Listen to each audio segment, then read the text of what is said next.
Welcome to One Word Stories. My name is Joannas, and I'm very, very happy to host a very special guest today, Aletta Bredewold. Aletta comes originally from the Netherlands, is currently based in Valencia, and as she says, it's the first time in 5 years that she has been living in one place for such a long time, 1 year.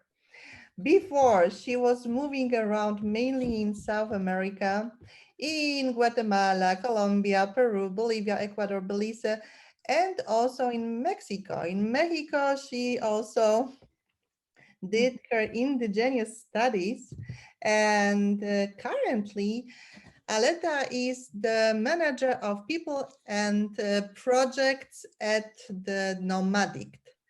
And she herself, she says she is kind of nomad, as you can imagine, moving around all the time. Nevertheless, it depends on the definition of the nomad. So, of course, we need to distinguish between this ancient definition of the nomad and the contemporary ideas, how we attach meaning to this word. And I'm really, really happy to welcome you, Aletta, to talk a lot about your passion for South America and stories of indigenous people you met over there, and this wonderful project you are co-creating with Alejandro Blanco. Bienvenido! Thank you so much. Really nice Aletta, to be here with you. yeah, I'm happy you are joining. Aletta, tell us what brought you to this wonderful project Nomadic. What is it all about? And how did your adventure with this visual storytelling part start for you? Um, I came to Valencia after I graduated from my master in intercultural management in 2019. Actually, I came just for a holiday to visit Alejandro, and because he was working on Nomadic already, he asked me to join if I wanted to help him a little bit while searching for a job because I just graduated, obviously. Um, but then I came here, I started working for Nomadic. I enjoyed the project. I enjoyed talking with all the photographers, interviewing them, creating the stories. I like the vibe basically, and obviously also what you just mentioned, the fact that we could be digital nomads working from wherever we wanted. So here I am still. I haven't created a magazine and still talking with many photographers all over the world. Yeah. Just to maybe just to explain a little bit what we do with Nomadic, Yeah. the goal of us is mainly to give a stage to the photographers, to give them um, exposure, to give them the stage basically to tell their story, to show their work, because many platforms on Instagram, for example, they show the photos but not the story behind, not the story behind the artist, while those landscape and travel photographers, they experience a lot. They have super incredible stories to tell. So actually when Alejandro was traveling himself, that's how Nomadic uh, happened. Mhm. He became really curious about the stories of other photographers. He was learning photography, and he started to ask other photographers like, how do you do this, where have you been?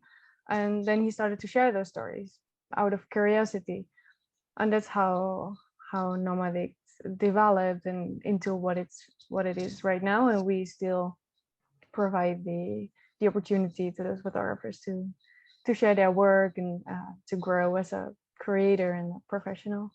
Yeah, yes. And it's beautiful. It's beautiful. The magazine is actually a coffee table book, yeah.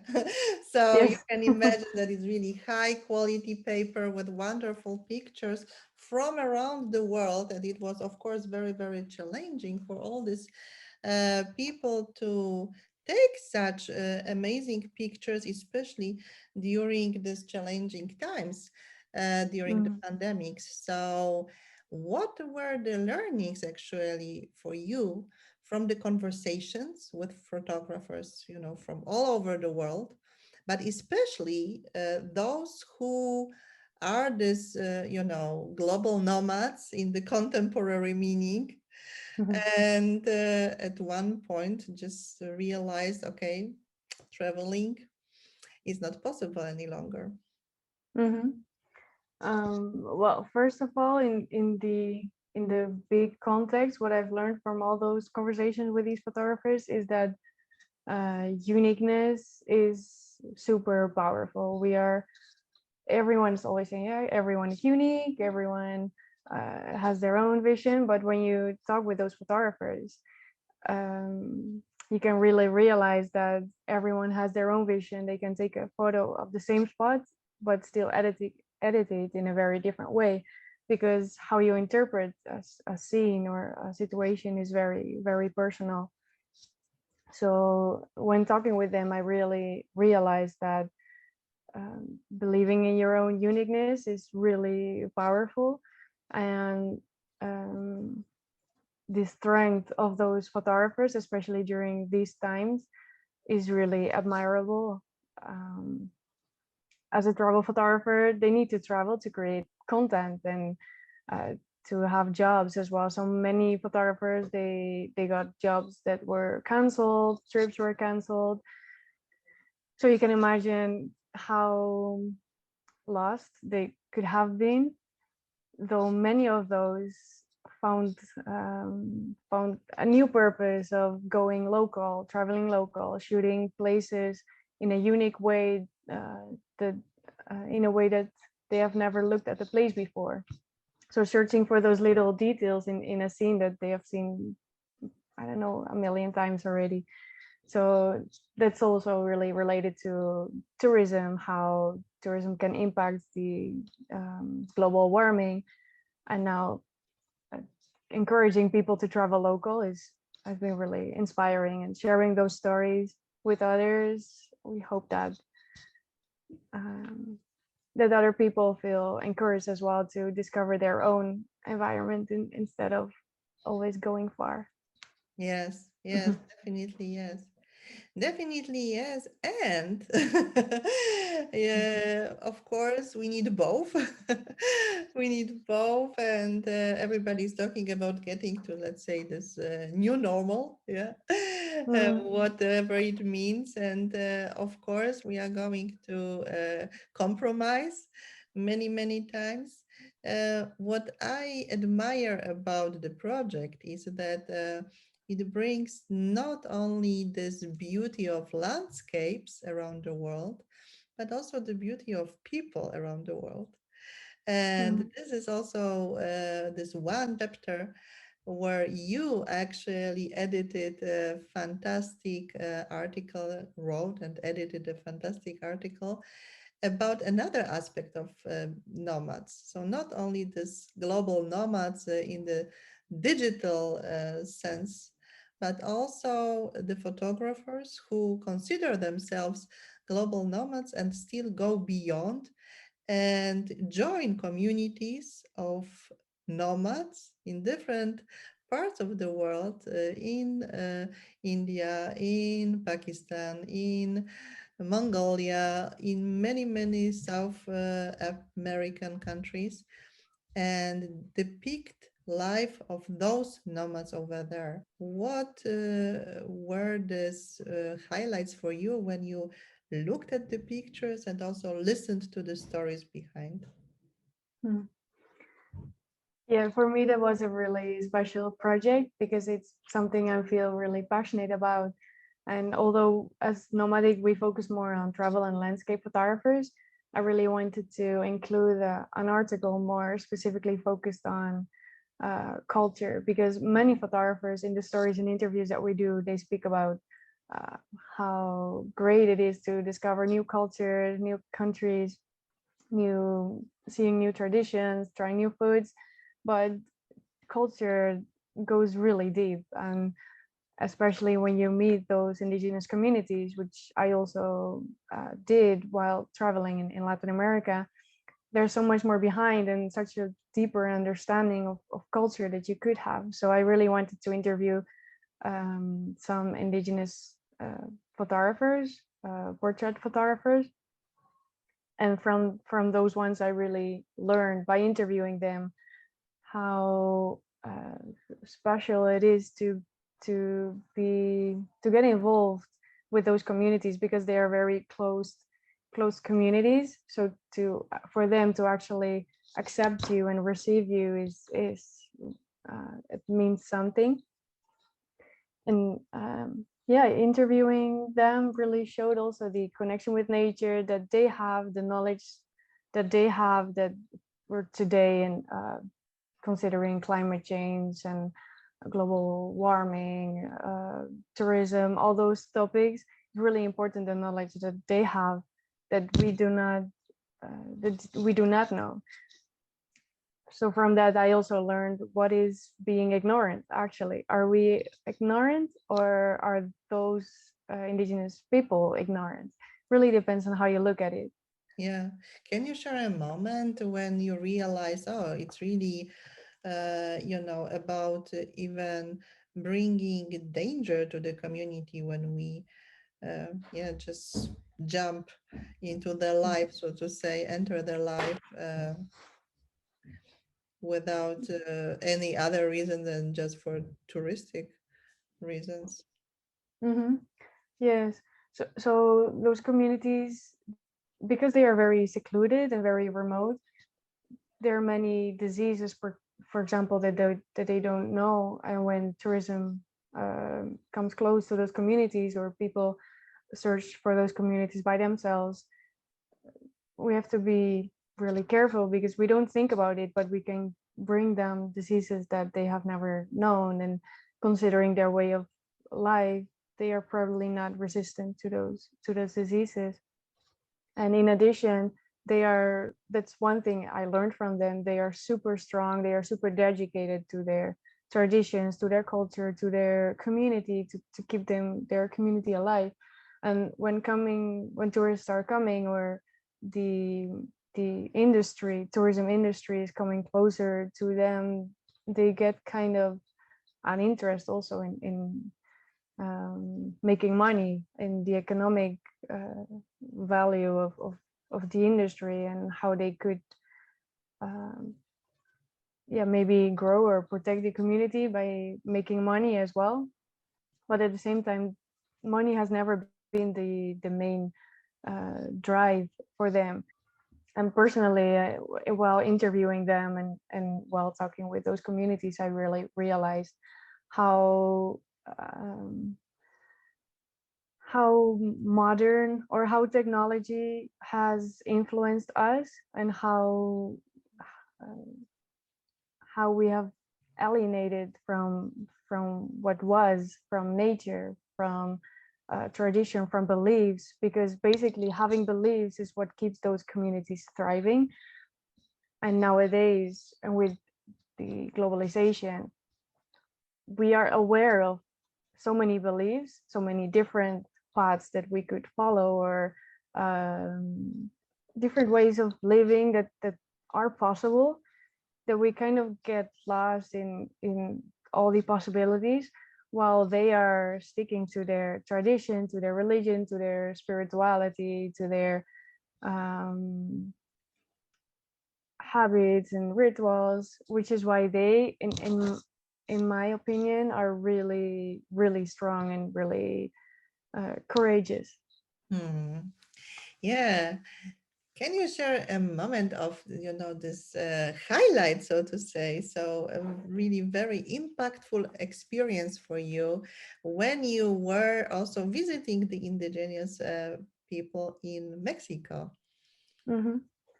Well, in the article that I wrote in the magazine, I wrote a small part of that scene that really impacted me. So I was at a kind of a course for indigenous women to empower them, and the first thing is that there were more men present than women, because the men kind of want to control and know what their women are going to do or learning. And when I was there, I started speaking with a woman. She started asking me questions, and there were lots of children around as well, and they were really curious. so she also asked me where I came from, and she didn't know where the Netherlands was, for example, which really kind of shocked me because it was the first person maybe that didn't ask me, oh, Amsterdam, so do you smoke? Or which is really interesting because it shows that she doesn't have knowledge about the Netherlands, but neither about the stereotypes or the prejudices of what people normally think of when you say in the Netherlands. So it was really impactful. And then we continued the conversation, and she asked whether I had kids or whether I shouldn't be with my husband. And for me, my reaction was really strong that moment. That I was really young, I didn't want to get married, and I wasn't ready for children. Well, for them, for those indigenous communities, family is really important, and is their their purpose. Maybe they have dreams about doing other things, but it's something really important for them and something they're so used to. So it was really hard to understand for her.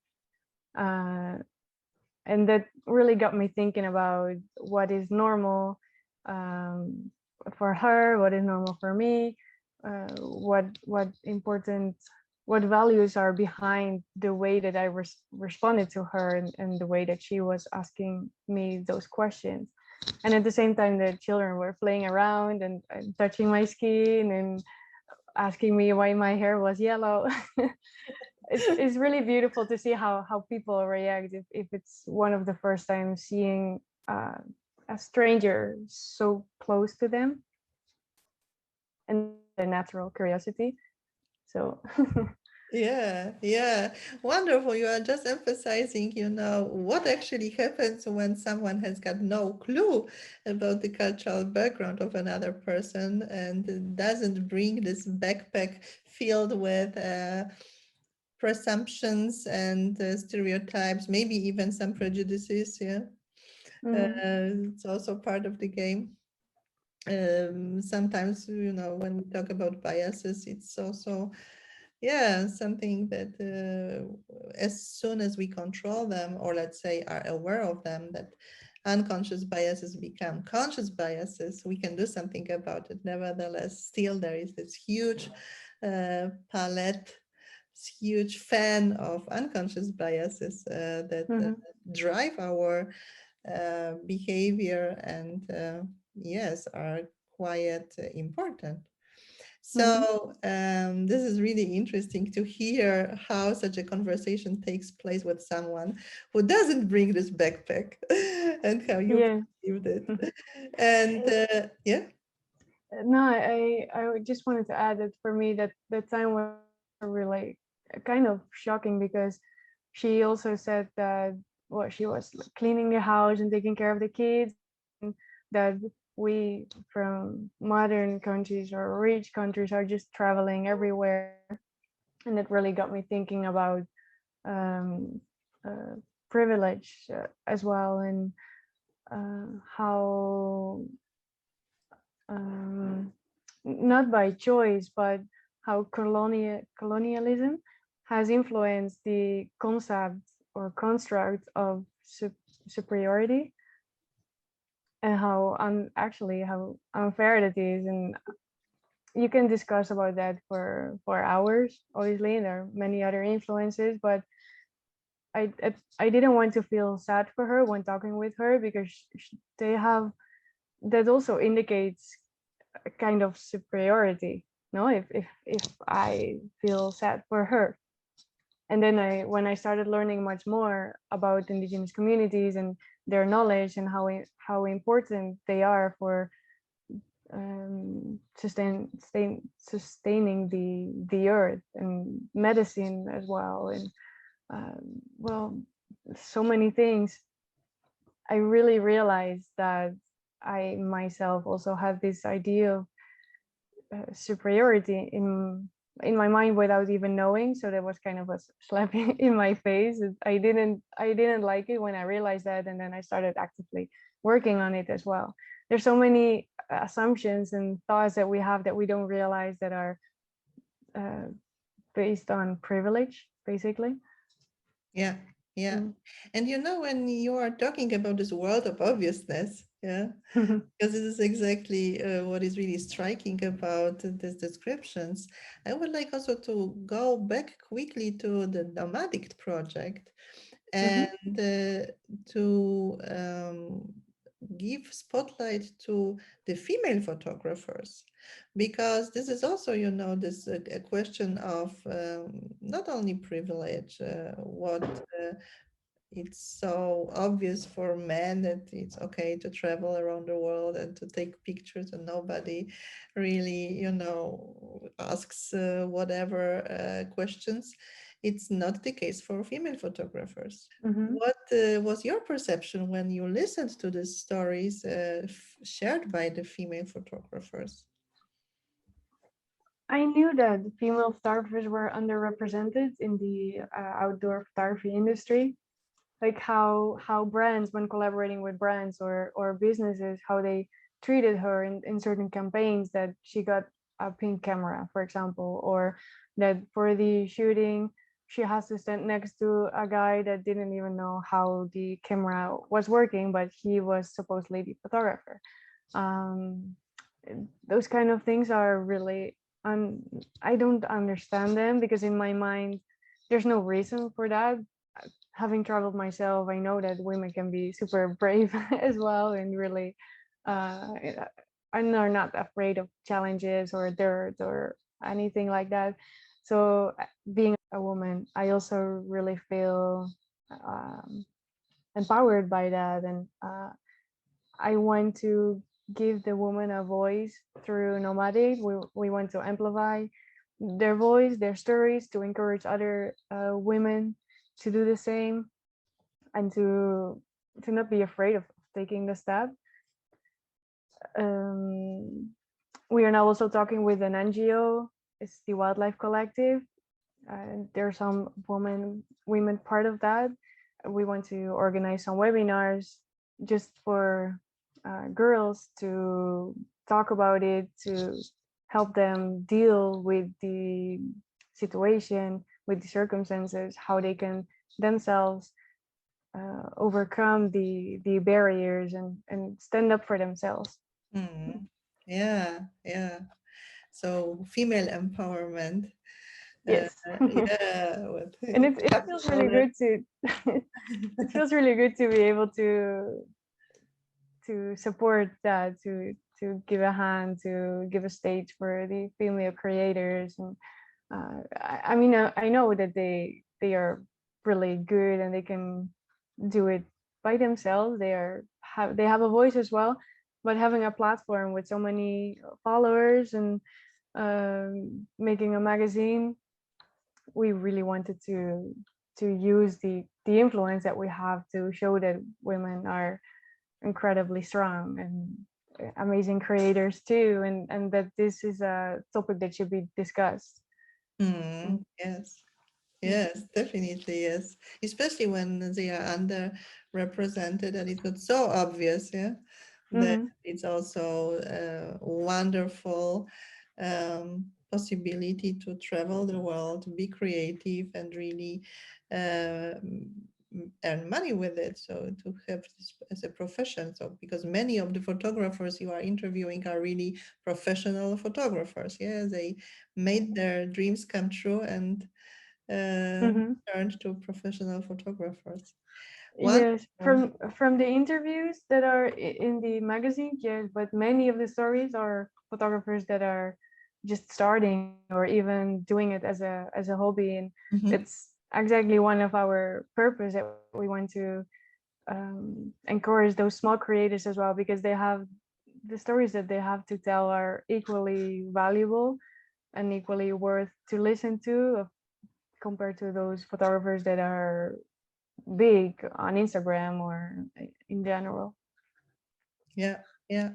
Mm. So this is also, something that guides me to one more idea, because of course these pictures, they are amazing. It doesn't really matter whether I look at them in this print version or also on your Instagram account with these wonderful, amazing stories behind the scenes, so to say. So there is a the very, very rich content and a great enrichment, because when you know the story behind, with the second look, you perceive much different details, and also other ideas come to your head when you look at the pictures. Definitely, yes. And this is also the question, how can actually this visual storytelling, so this combination of really visual narrative photography, be applied to enhance intercultural understanding? Really good question. First of all, I think that only having the photo, you can start already really profound conversations, because everyone interprets a photo in a different way using their own cultural background, their own personal experiences. So it's a great starting point for conversation. But then having the story behind, you can everyone relates to the story in a different way as well, again based on their own cultural background, personal experiences, but also about the thoughts and beliefs that come up when reading the story. For example, with such a female creator that has taken a backpack and gone to I don't know how many countries. My parents and many people, when I told that I would go to Mexico, they were like, "Really? Are you going alone as a woman? As a woman, are you sure?"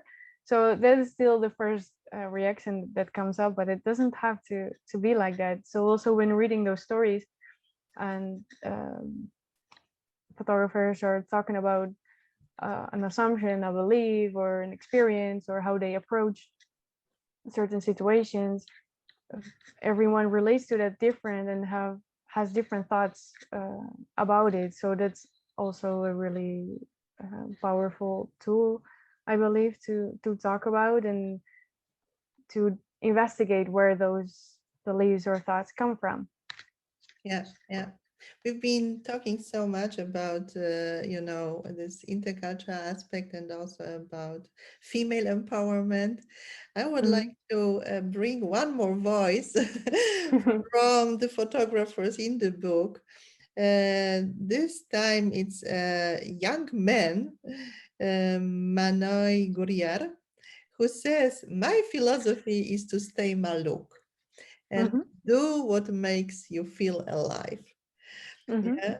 So Maluk is a word I learned from him, and it stands for really this enjoyment, but also this mindfulness. So freezing the moment in time, and keeping really positive thoughts flowing, positive emotions, being here and now with lots of appreciation.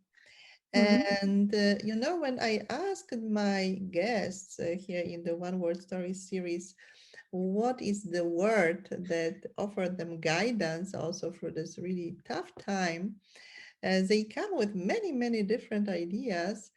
And this word Maluk resonated with me immediately when I had a look at your book, when I just had the very first, just going through moment, and it is, yes, it stood with me. And this guides me, of course, to this most important question. What was such a word that supported you personally during these tough times? And what is the story behind? Mhm. I think for me it has to be inspiration.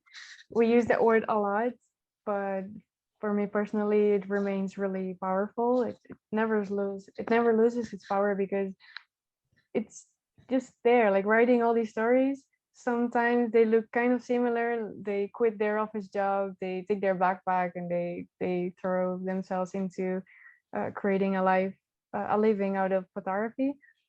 But at the same time, it keeps really powerful and inspiring. And even during those times, there have been photographers um, doing that, quitting their job and going for their passion.